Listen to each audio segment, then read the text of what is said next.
दुनिया के किसी भी देश में जाते हैं तो वहां पर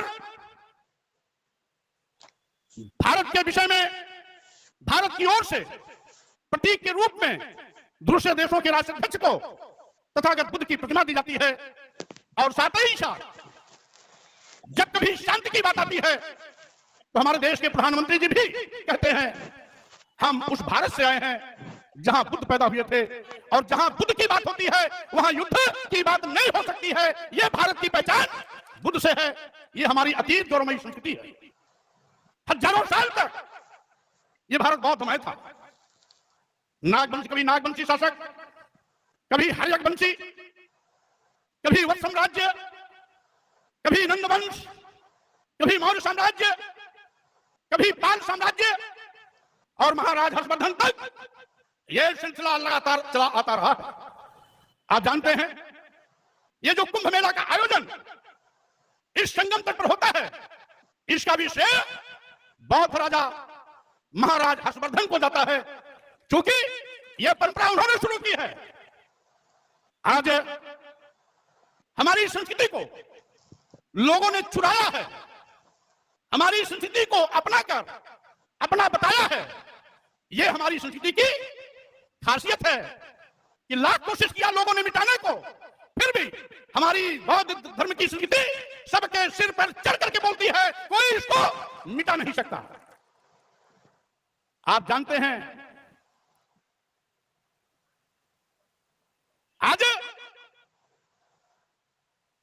लगभग 60 देश भगवान बुद्ध के दर्शन पर चलने वाले देश हैं।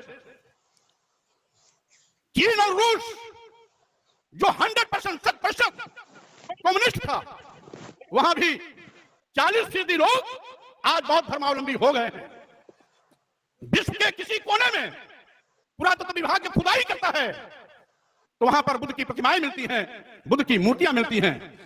रांची की पहाड़ी हो, साइबेरिया का पठार हो, तालिबान की पहाड़ियां हो, और इसी तरीके से आप इस भारत भूमि में चप्पे चप्पे पर जब भी पुरातत्व विभाग ने खुदाई की तो वहां बुद्ध मिलते हैं, बुद्धकालीन इतिहास मिलता है। अभी आपके इस इलाहाबाद सीतामढ़ी में घाट पर पक्की सड़क बनाने के लिए खुदाई हुई, जेसीबी से खुदाई हुई तो वहां लगभग 6 फुट ऊंची बुद्ध की प्रतिमा मिली। गंगा एक्सप्रेस हाईवे बन रहा था, बदायूं में खुदाई हुई तो बुद्ध की प्रतिमा एक नहीं अनेकों मिली। अयोध्या में 3 बार खुदाई हुई, तीनों बार वहां बुद्ध और बुद्धकालीन अवशेष मिले। आज चप्पे चप्पे पर बुद्ध है, बुद्ध का दर्शन है, बुद्ध का विचार है। आज से लगभग 2500 साल पहले तथागत बुद्ध पैदा हुए थे, लेकिन आज भी उनका दर्शन उतना ही व्यवहारिक है जितना बुद्ध जी के कार्यकाल में था। और यही कारण है लगातार यह विचारधारा बढ़ती जा रही है। और साथ ही साथ हम तो यह कहना चाहते हैं,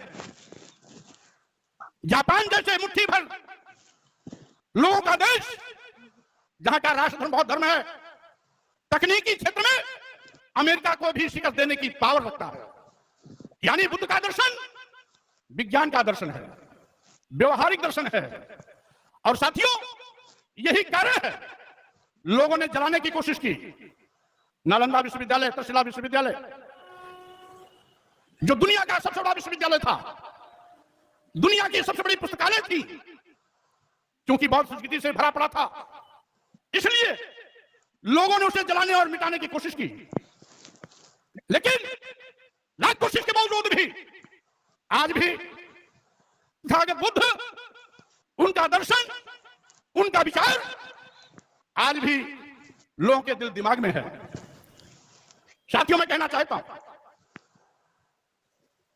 सम्राट अशोक जिन्होंने तथागत बुद्ध के विचारों को दुनिया में प्रचारित और प्रसारित करने के लिए अपने बेटे और बेटी को सत्ता सुख से वंचित कर बौद्ध धर्म के प्रचार और प्रसार में भेजने का काम किया। उस समय सोचिए, वो सम्राट अशोक जिसके भारत में अफगानिस्तान भी था, पाकिस्तान भी था, बांग्लादेश भी था, म्यांमार भी था, भूटान भी था, नेपाल भी था। वो अखंड भारत, इसने विशाल अखंड भारत का शासक सम्राट अशोक ने अपने बेटे महेंद्र संघमित्रा को उस समय लंका भेजा था तथागत बुद्ध के विचारों को फैलाने के लिए। यही नहीं साथियों, इस देश में बुद्ध का दर्शन है क्या? वो दर्शन है करुणा, मैत्री, बंधुत्व यानी प्यार का, भाईचारे का। बुद्ध के दर्शन में हम सब समान हैं, मानो एक समान की विचारधारा ही बुद्ध का दर्शन है। जात पात, छुआछूत, ऊंच नीच का कोई स्थान नहीं, सभी इंसान बराबर हैं। और इसीलिए आज यह बौद्ध दर्शन पूरे विश्व में नित्य प्रति प्रचारित और प्रसारित होता जा रहा है।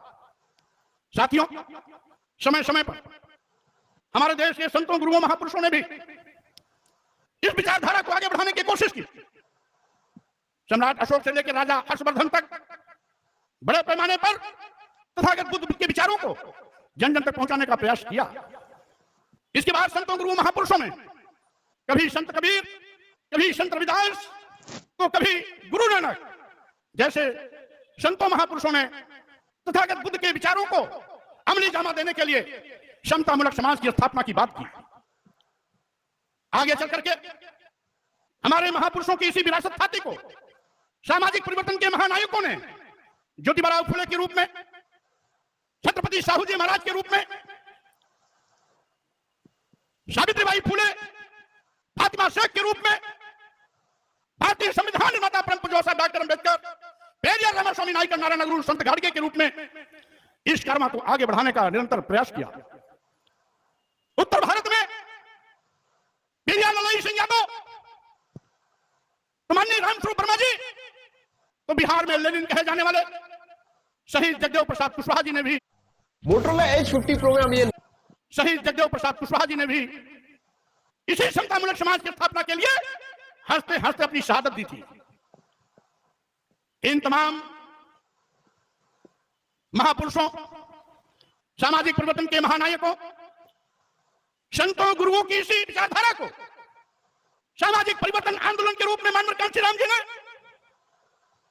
सम्मान स्वाभिमान की भूख जगाने के लिए, सत्ता शासन में हुक्मरान बनाने के लिए, अपना खोया हुआ गौरव वापस लाने के लिए निरंतर संघर्ष किया। इसलिए मैं अपनी ओर से, आज सब लोगों की ओर से अपने इन महापुरुषों को कोट कोट नमन करता हूं, वंदन करता हूं, जिनके बलबूते पर आज ये सोता हुआ समाज सम्मान और स्वाभिमान के लिए ताल ठोक करके खड़ा हो गया। साथियों, मैं कहना चाहता हूं, आखिर आज हो क्या रहा है? आज ऐसे लोग जिन्होंने हमेशा समाज को बांटा, टुकड़े टुकड़े में किया, वो लोग हमें उपदेश दे रहे हैं, क्या जानते हैं? बटेंगे तो कटेंगे। क्या उपदेश दे रहे हैं? बटेंगे तो कटेंगे। हमारे माननीय मुख्यमंत्री जी भूल गए कि करोड़ों नौजवान बेरोजगार हो गया, भूखमरी के शिकार लोग 5 किलो 10 किलो चावल पाने के लिए लाइन लगा रहे हैं, गरीबी चरम पर है, कालाबाजारी चरम पर है, छुट्टा जानवर लोगों की फसल को चरकर चौपट कर दे रहे हैं। ये भूल गए, नारा क्या दे रहे हैं? बटेंगे तो कटेंगे। इनका समर्थन कौन कर रहा है? आरएसएस के सह सर संचालक हसबोले जी। हसबोले जी कह रहा मैं समर्थन कर रहा हूं। अरे हसबोले जी और मुख्यमंत्री जी, मैं पूछना चाहता हूं, समाज को ब्राह्मण, क्षत्रिय, वैश्य, शूद्र में किसने बांटा? समाज में समाज को जाति और पाति में किसने बांटा? समाज को ऊंच और नीच में किसने बांटा? समाज को छूत और अछूत में किसने बांटा? आप उल्टा सेखी बघार रहे हो। समाज को बांटने का पाप आपने किया, आपके धर्म के ठेकेदारों ने किया। अपने पाप का चादर दूसरों पर डालने की कोशिश मत करो। और यही नहीं, 6743 जातियों का निर्माण किसने किया? ब्राह्मणों में भी एक जात नहीं है, वहां पर है 3, 13 और उसके आगे कुछ ऐसी जातियां हैं जिसमें 3 वाले, उसमें कुछ ब्राह्मण की ऐसी जातियां हैं जिनकी लड़की लड़के की शादी आपस में नहीं होती। एक हमारे चित्रकूट वाले बाबा हैं, वो कहते हैं सरजू पारी ब्राह्मण सबसे ऊंच ब्राह्मण है और पूरे देश के ब्राह्मण नीच ब्राह्मण है। ये कहते हैं तो ब्राह्मणों में भी ऊंच और ब्राह्मणों में भी नीच, ये बांटा कौन बांट रहा है? मैं कहना चाहता हूं जातियों में भी जातियां, ये किसने किया? यही लोग जो कहें बटेंगे तो कटेंगे, और आपने तो हद कर दी। धर्म का लबादा उड़ने वाले लोगों ने तो यहां कह दिया कि जय बड़ा धम तेली कुम्हारा सुपच किरात कोल कलवारा, जातियों को चिन्हित करके कह दिया ये अधम जातियां हैं। ये स्वामी प्रसाद मौर्य ने नहीं कहा, भंते सुमित्र जी ने नहीं कहा, मंच पर बैठे हुए हमारे किसी नेता ने नहीं कहा। किसने कहा? तुलसी बाबा ने कहा। इससे भी उनका पेट नहीं भरा तो उन्होंने और क्या बंटवारा कर दिया कि सम्मान केवल तुम ब्राह्मण को देना, पूजा ही विप्र सकल गुणहीना, सकल गुणहीना यानी सभी गुणों से हीन हो तब भी तुम विप्र की पूजा करना, और पूजा ही न शूद्र गुण ज्ञान न प्रवीणा, गुणी है ज्ञानी है ज्ञान में प्रवीण भी है तब भी उसका सम्मान मत करना। ये कौन बांटा? यही नहीं, इन्होंने तो पूरे देश की महिलाओं को, पूरे शूद्र समाज को, यहां तक इस देश की 93% आबादी को क्या कह दिया? ये मारने पीटने और जुटियाने के पात्र हैं। ढोल गमार शूद्र पशुनारी शकल तारना के अधिकारी, ये किसने बांटा?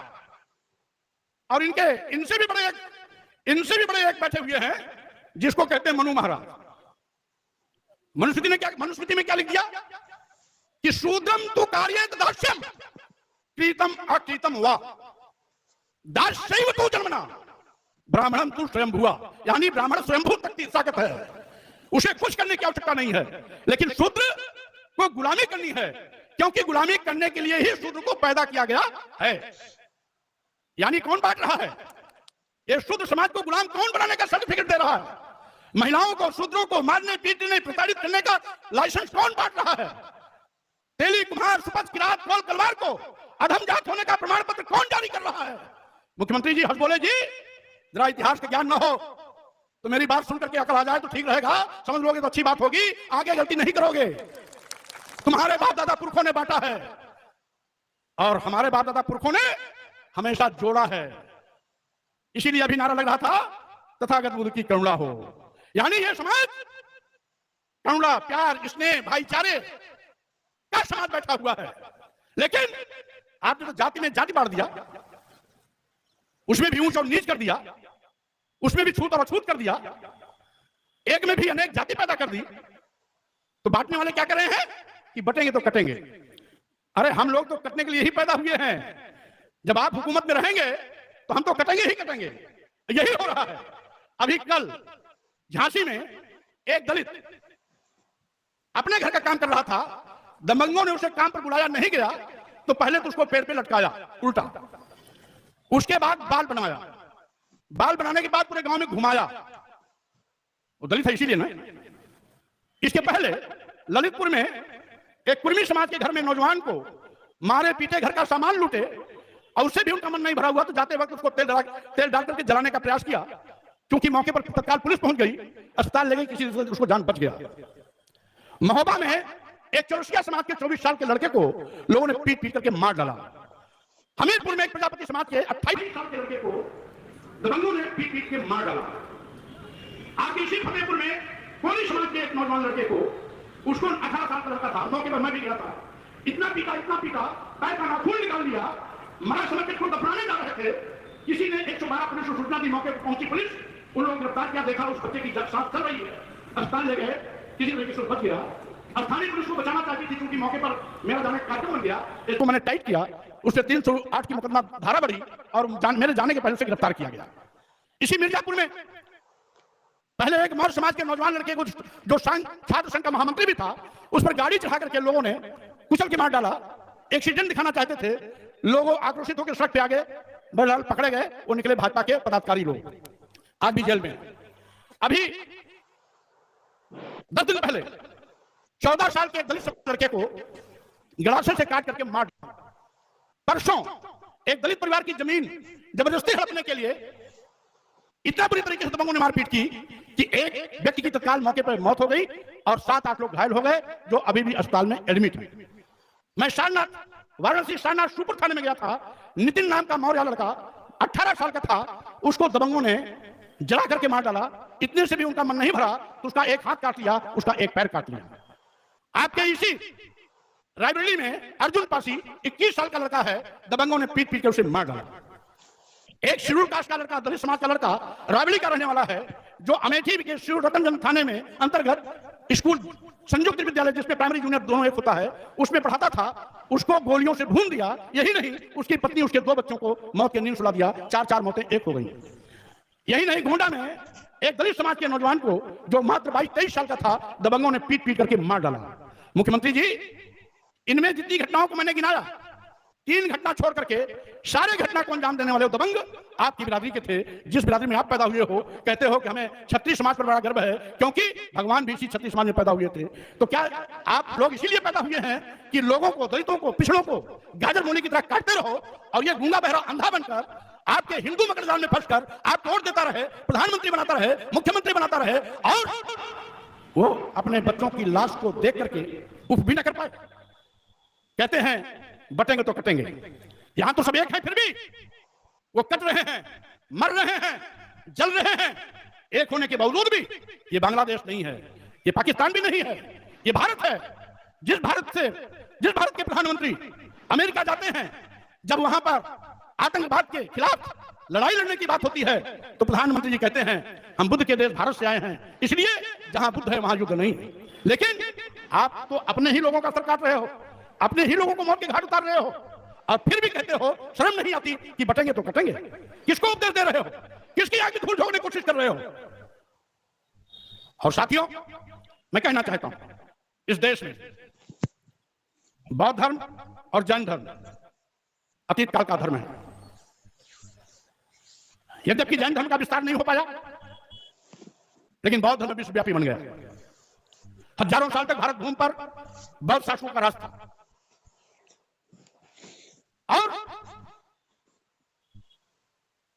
यहां पर हर्षवर्धन साम्राज्य के बाद 1000 साल तक मुस्लिम शासकों का भी राज रहा है।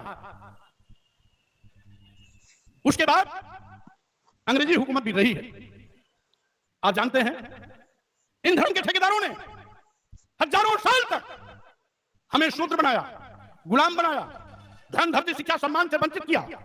और यही नहीं, आज जब हमारे महापुरुषों ने अंग्रेजी हुकूमत से लड़ाई लड़ करके यहां की हकीकत को बयां किया तो अंग्रेजों ने तमाम समाज सुधार की बात की। अंग्रेजी हुकूमत ने हमें पढ़ने लिखने का पहले शासनादेश जारी किया। पहले एक व्यक्ति की बल्दी जाती थी, वो शूद्र समाज का होता था, अंग्रेजी हुकूमत ने इस पर रोक लगाई। पहले हमारे शूद्र समाज के बेटों की शादी होती थी तो दुल्हन उनके घर नहीं आती थी, 3 दिन 3 रात शादी कराने वाले के घर में रुकती थी, अंग्रेजी हुकूमत ने इस पर रोक लगाई। पहले बेटियों को जिंदा मार दिया जाता था, अंग्रेजी हुकूमत को बताया गया, उसने इस पर रोक लगाई।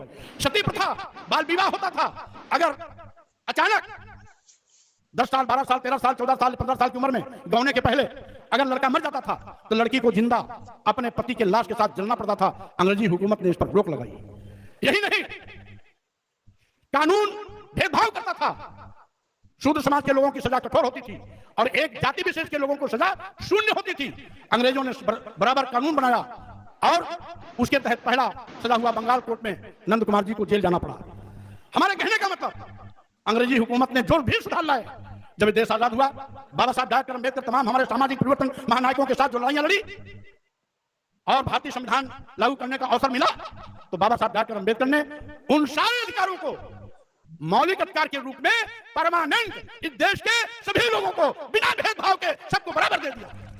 बाबा साहब डॉक्टर अम्बेडकर को भेदभाव नहीं किया, जबकि डॉक्टर अम्बेडकर सबसे बड़ा विद्वान होने का खिताब पाने के बाद जब डॉक्टर अम्बेडकर इस भारत भूमि पे आते हैं तो दुनिया के सबसे बड़े विद्वान होने के बावजूद भी उनके जाति अपमान के कड़वे घूंट पीने के लिए उनको मजबूर किया गया।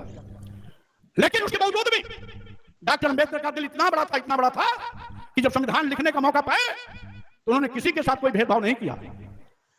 वो चाहते तो अपने लोगों को विशेष अधिकार दे सकते थे, लेकिन नहीं किया।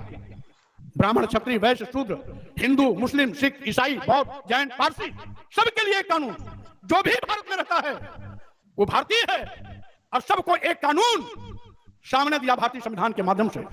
सबको पढ़ने लिखने का अधिकार, सबको धन अर्जित करने का अधिकार, सबको सम्मान स्वाभिमान से जिंदगी जीने का अवसर, सभी को विकास के क्षेत्र में आगे बढ़ने का समान अवसर। और इसीलिए साथियों, मैं कहना चाहता हूं, हमारे महापुरुषों ने जब जब मौका आया है तो उन्होंने सबके सम्मान और स्वाभिमान का ख्याल किया। वो चाहे सम्राट अशोक रहे हों, अन्य बौद्ध शासक रहे हों, और वर्तमान में चाहे बाबा साहब डॉक्टर अंबेडकर रहे हों, सभी महापुरुषों ने कोई भेदभाव नहीं किया। सबके सम्मान स्वाभिमान का बराबर ख्याल करते हुए सभी के हितों की रक्षा की गारंटी दी। लेकिन आज एक वर्ग विशेष के लोग काटे जा रहे हैं, मारे जा रहे हैं। वो वर्ग विशेष के लोग कौन है? वर्तमान में अनुसूचित जात, अनुसूचित जनजाति और पिछड़ा, जिसको पहले शूद्र कहा जाता था, वही आज भी काटा जा रहा है, मारा जा रहा है, जलाया जा रहा है। एक वर्ग विशेष के लोगों को, दलितों, आदिवासियों, पिछड़ों को काटने, मारने, जलाने का लाइसेंस मिला हुआ है। उनके घर पर बुलडोजर नहीं जाता है, उनके खिलाफ कठोर कार्रवाई नहीं होती है, उनके घर नहीं गिराए जाते हैं। लेकिन अगर दलित, पिछड़ा, मुस्लिम समाज का एक व्यक्ति छोटी सी गलती कर देता है तो उसके घर पर बुलडोजर चला जाता है। आखिर न्याय में भेदभाव क्यों? न्याय में भेदभाव क्यों? जब कानून सबको बराबर न्याय देने का वकालत करता है तो संविधान की कसम खाने वाले लोग संविधान के विपरीत आचरण क्यों करते हैं? ये अपने आप सोचने और समझने की जरूरत है। साथियों, मैं कहना चाहता हूं, आज के प्रदेश में जो आज पढ़े लिखे, साफ सुथरे कपड़ों में बैठे हुए लोगों का हजूम दिखाई पड़ रहा है, इसके पीछे हमारे सामाजिक परिवर्तन के उन क्रांतिकारी महापुरुषों का आशीर्वाद है, उनका संघर्ष है, उनका त्याग है, जिन्होंने लंबी लड़ाई लड़ करके हमारे सम्मान स्वाभिमान, धन, धरती, शिक्षा, सम्मान के अधिकार को वापस दिलाने का काम किया। अन्यथा जानते हैं, हमें तो जानवर से बदतर माना जाता था। बाबा साहब डॉक्टर अंबेडकर के इतिहास में जो पढ़े होंगे, महार का तालाब आंदोलन देखा होगा, उसमें कौवे पानी पीते थे, गीध और चील पानी पीते थे, सुअर लौटती थी, भैंसें लौटती थी, गाय पानी पीते थे, लेकिन उसमें शूद्रों को पानी पीने का अधिकार नहीं था। यह अधिकार बाबा साहब डॉक्टर अंबेडकर ने लड़के दिलाया था। लेकिन आज आजाद भारत में भी आज कुछ लोग मनुवादी व्यवस्था को लाने की कोशिश कर रहे हैं, थोपने की कोशिश कर रहे हैं। ये बहुत ही चिंतनीय विषय है। और ऐसे ही जो मनुवादी व्यवस्था को थोपना चाहते हैं, वही हमें उपदेश दे रहे हैं कि बटेंगे तो कटेंगे। मैं कहना चाहता हूं, आज आप सत्ता में हो, गलत परंपरा मत डालो। सत्ता में बैठे हुए लोगों से मैं कहना चाहता हूं, ये गलत परंपरा मत डालो, क्योंकि तुम 5% हो, गलत परंपरा डाल रहे हो। जिस दिन 93% लोगों के हाथ में सत्ता आएगी तो तुम क्या खड़े होगे, इसको भी सोच करके देखो। इसलिए ऐसा मत करो। जिंदाबाद जिंदाबाद। इसलिए गलत परंपरा मत डालो, संविधान के विपरीत आचरण मत करो, इंसानियत का कत्लेआम मत करो, इंसानियत को जातियों धर्मों में बांट करके उनके साथ भेदभाव मत करो। इस देश का हिंदू, मुसलमान, सिख, ईसाई, पारसी, बौद्ध, जैन सभी भारतीय हैं। जो भी इस देश का है, वो भारत का जो भी है, वो हमारा भाई है। यहाँ का मुसलमान, यहाँ का ईसाई विदेश से नहीं आया है। समय समय पर किसी ने इस्लाम धर्म कबूल कर लिया, वो मुसलमान बन गया, किसी ने ईसाई धर्म कबूल कर लिया, वो ईसाई बन गया। लेकिन मूल बासिंदे हमारे भारत के हैं। कोई आदिवासी था, कोई अनुसूचित जात का था, कोई पिछड़ा था, और यही नहीं, अगले भी धर्म परिवर्तन किए हैं। आज इतिहास आप खोलेंगे तो अगर किसी क्षत्रिय ने इस्लाम धर्म कबूल कर लिया तो वहां पठान हो गया, किसी श्रीवास्तव ने इस्लाम धर्म कबूल किया शेख हो गया, किसी ब्राह्मण ने इस्लाम धर्म कबूल कर लिया सैयद हो गया। ये बाहर से नहीं है, ये सभी इस देश के हैं। और यही सरसंचालक श्री भागवत जी भी कहते हैं, इस देश का मुसलमान, इस देश का ईसाई बाहर के नहीं है, वो भारत के ही लोग हैं। अगर भागवत जी समझते हैं तो मुख्यमंत्री जी आप क्यों नहीं समझते हैं? हंसबोले जी आप क्यों नहीं समझते हैं? कम से कम अपने सरसंचालक की बात तो मान लेते। स्वामी प्रसाद मौर्य की बात मत मानिए, लेकिन अपने सरसंचालक की बात तो मान लेते। जातियां भगवान ने नहीं बनाई, जातियां पंडितों ने बनाई। ये स्वामी प्रसाद मौर्य ने नहीं कहा, ये भागवत जी ने कहा, संघ प्रमुख भागवत जी ने कहा। अगर संघ प्रमुख भागवत जी ने कहा तो उनकी बात क्यों नहीं मानते हो? संघ प्रमुख भागवत जी ने कहा कि इस देश का हिंदू और इस देश का मुसलमान ईसाई विदेशी नहीं है, वो भारतीय है।